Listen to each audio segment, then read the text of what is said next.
Les cuento un relato, me lo platicaron profesores náhuatl de Guerrero. Yo les preguntaba, oigan, ¿de dónde vienen? Primero les dije, no, me dicen, nuestro pueblo se llama Amachaltzinco. ¿Y cómo es que empezó ese pueblo? ¿Cómo lo fundaron? Entonces me dicen más o menos parecido. Pues iban caminando los antepasados, los abuelos, caminando, buscando un lugar donde quedarse, donde habitar.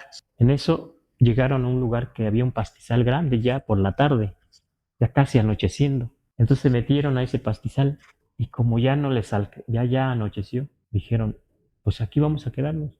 Pastizal bonito, según ellos. Cuando amaneció se dieron cuenta que, imagínense ustedes, ¿sí? Esto es agua.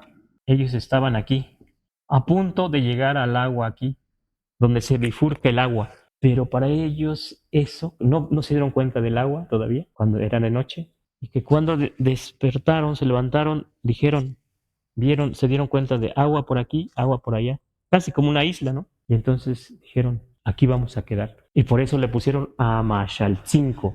A es agua, ¿verdad? Le quitamos TL. Mashal viene de Mashali, que es abertura así, así, sin al pie, junto a, y co, el lugar. Entonces, lugar al pie del agua que se bifurca, digamos.